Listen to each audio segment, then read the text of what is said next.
All right, I'm here with head coach Wes Long and David Mason following tonight's 66-61 victory over Coker. It was a big win for the Royals, and they showed a lot of heart, and that's something that it felt like after the two games heading up to Mount Olive, then Lees-McRae, they were ready to be home. It was great to be on their home court, and I was going to ask Coach Long, they started off the game, you were down 17-2, and then you went on a run and ended the half 30-27.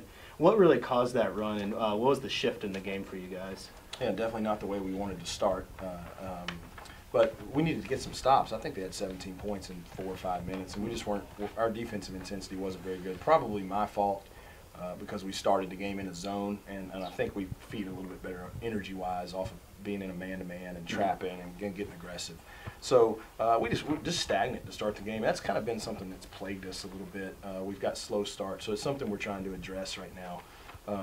But not the way you wanted to start, but really proud of how tough they were and in the response to that. 17-2 at a timeout, and next time I looked up, I think it was 23-21 us. So the response was, I thought it was tough. You said it well. It showed a lot of heart. For sure. And, you know, one of those things with David coming off the bench in a game where he played 27 minutes, picked up 15 points, 2 steals, 2 rebounds. It was just a really a gutsy performance. You were in there battling for everything. They're pulling on your jersey. You're fighting through picks. Can you tell me what was the key for you going into that game? What gave you so much energy? Well, the key was just to get stops on defense and some rebounds, and that helped lead the offense like some easy buckets. And that's Coach, you know, he's been preaching being competitive in practice, and it helps lead over to the game. Yeah, for sure. And in the second half, you guys built a lead, and then Coker kept calling right back into it. Can you tell me what was the key to holding them off, Coach Long? Just resiliency. I mean, we talk about, I thought one thing we did well, we talk about being resilient a lot, but I thought one thing we did well is we never let them get multiple consecutive scores. You know, they'd hit a bucket or two, and then I thought we got to stop, timely stops when we needed them. And a lot of times those were hustle plays, and I thought Trey and David, Trey McLean and David and Antonio and Brandon were really active in our traps, and they got big and took up a lot of space. So I thought we blew up a lot of their offensive stuff and were able to take them out with just energy. So we talk all the time about being resilient, and sometimes that's just blowing up a play, getting a hand on a ball, getting a rotation hard, and I thought we did that enough times where they didn't get consecutive buckets. For sure. You guys were flying around the court tonight and batting down balls, just in the paint, hustling, and it seems like that this is a win that you can really build on.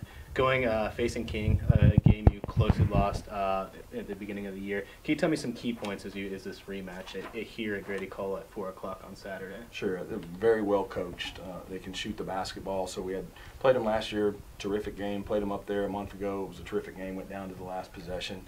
It's 2 teams with a little bit contrasting styles, but similar players in that they're big and strong. We're big and strong.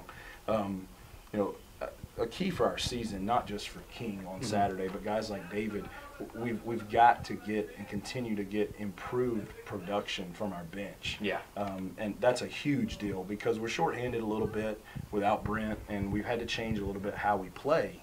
And part of that is some guys are playing extended minutes. And if we can get some guys coming off the bench giving us positive production, then it enables us to go a little bit deeper. It enables us to rest our legs a little bit. That's going to be a big deal as you get into this grind in the next couple months. For sure, and it's amazing to see your team. You had 3 guys go over 30 minutes. You know, in a 40-minute game, you had Antonio Stabler going 38, Trey McLean going 32, and Brandon Nichols going 37. And then David played 27, yeah, so he's right sure. there. So. You were about to catch up to him. So now you got to rest them up, get some ice bath, and come back on Saturday. That's not exactly what we want. We want to dumb that down a little bit and shave some of those minutes off, but we've got to get some other guys in the mix and get positive production. For sure. Well, the game is Saturday. It's Lymphoma Awareness Day. We'll be recognizing a student-athlete who's battled through that illness, so it's definitely a cause close to our heart. We're collecting money, so come on down to Grady Cole. The women play at 2 o'clock on Saturday, and the men are at 4. And thank you so much, guys. Yeah.